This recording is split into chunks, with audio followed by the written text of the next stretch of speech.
a total of 10 votes. Francis Ebite scored a total of 6 votes. Ogoriba Woman scored a total of 10 votes. Mr. Timi Alive scored a total of 4 votes. Christopher Enia scored a total of 5 votes. Febo Adams Austin scored 1 vote.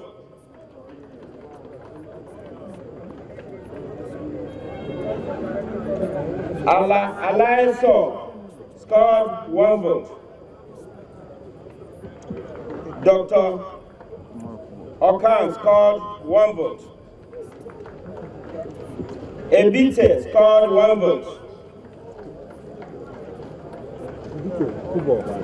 Okubo scored 1 vote. Timi Silva scored a total of 726 votes. Hallelujah! The total number of votes is 8. Welcome to Politics Today on Channels Television. I am Charles Eruka. And I'm Imana Amawe. Well, politics divides the world into friends and sometimes enemies. Now, those politics that made friends, it may soon make enemies, and those it made enemies may soon make friends. So it's a case of no permanent friends, no permanent enemies. That's why it's often said that, well, there are no permanent friends, no enemies in politics. It's all about permanent interest now. This is why they also say politics is a game and indeed a dirty one. But we must ask, how true is this? Well, is the controversial primary election conducted by the All Progressives Congress in Bayelsa State last Tuesday threatening to tear the party apart? Let's see as the drama unfolds, and with all attention directed towards the December 5th governorship election, the political atmosphere in Bayelsa State can best be described as charged and eager.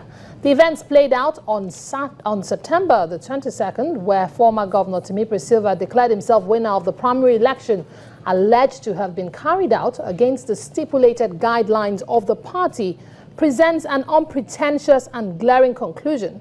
There is indeed confusion and division within the ranks of the All Progressives Congress.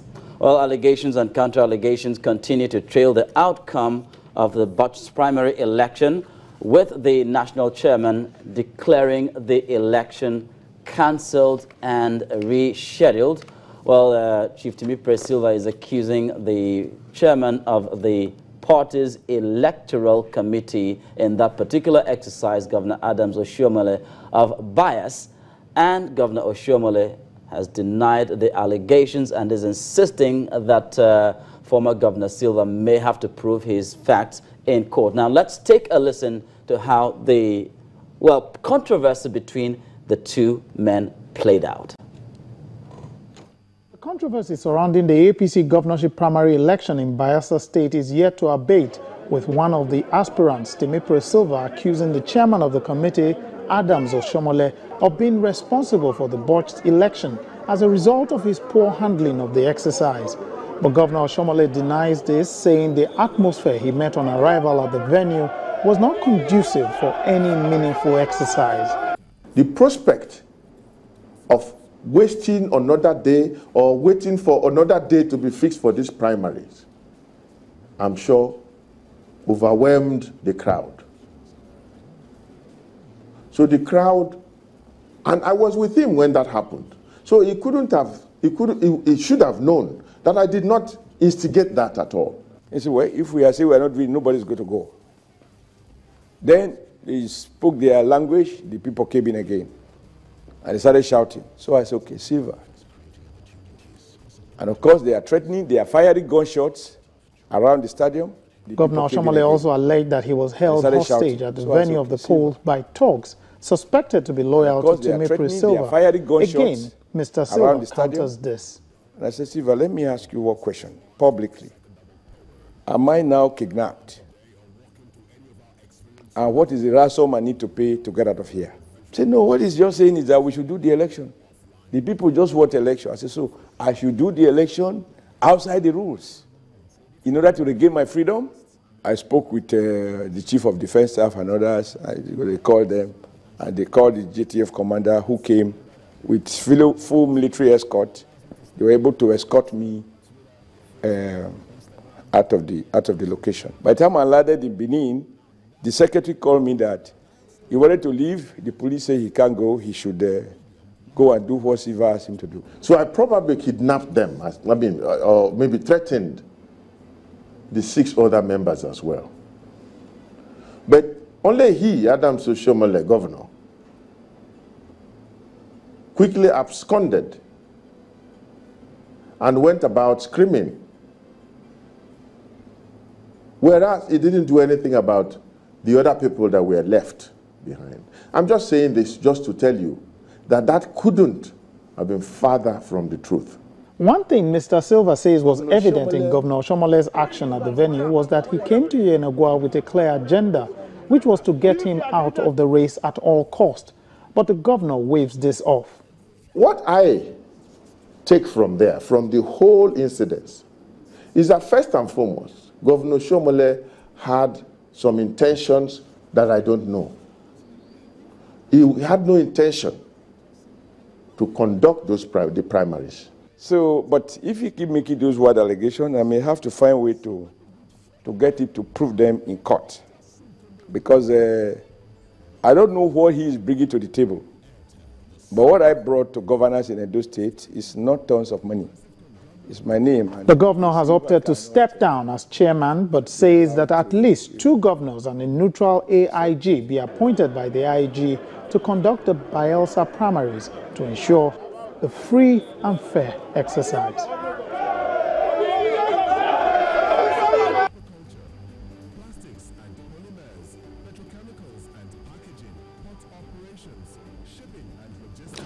Very interesting drama unfolding there between Governor Adams Oshiomhole and, of course, the former governor of Bayelsa State and aspirant in the APC Bayelsa governorship primary election, Chief Timipre Silva. Well, to give us a sense of how this thing is going down concerning the APC governorship primary in Bayelsa, we are being joined from our Abuja studio by one of the aspirants for the Bayelsa APC governorship ticket, Mr. Woman Ogoriba. And here in our studios, we are joined. Oh, yes, of course. We are also joined in our studios by the General Counsel to the Timi Alaibe Campaign Organization, Chief Alex Ekiotene. I hope I got that right. And also, Mr. GT Ogunye, a legal practitioner, also joins us here. You're welcome, sir. Yeah, thanks for inviting me. Well, then, we actually heard the reactions of Governor Oshiomhole and, of course, Chief Timipre Silva, the back and forth between the 2 gentlemen. But then, let's also take a listen to the reactions of some of the other parties involved in that controversy right after the conduct of the APC governorship primaries. Accreditation is flawed with irregularities, violence, intimidation, and complete disrespect for aspirants, agents, and party officials. This is an enactment of negative history for a party that stands of change. I think something is missing somewhere, and we need to get it back. Those of us standing here are aspirants, and we have had our delegates loyal to us, threatened, beaten, wounded since morning.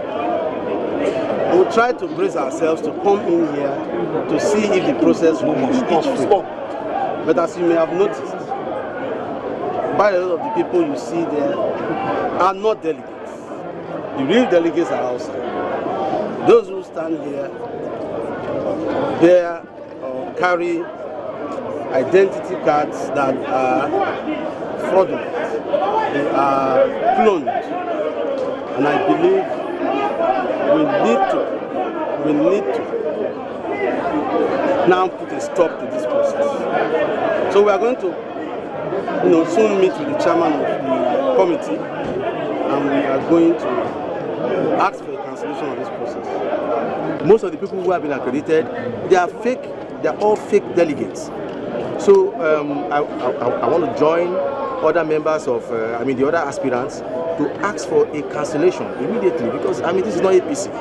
I toiled for this party, sweated, paid for this party to be established in Bayelsa State.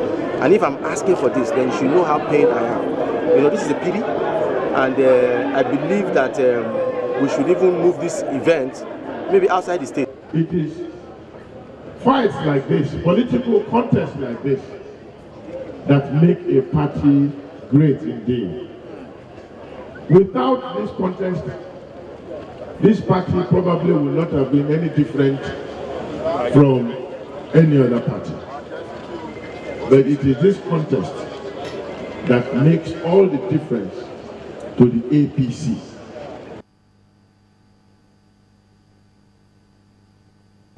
Well, the vanquished and the victor, in quotes, because right now it's a different ball game altogether, but we'll take a moment, and when we return, we'll dive straight into our discussion on the controversial Bayelsa APC governorship primaries.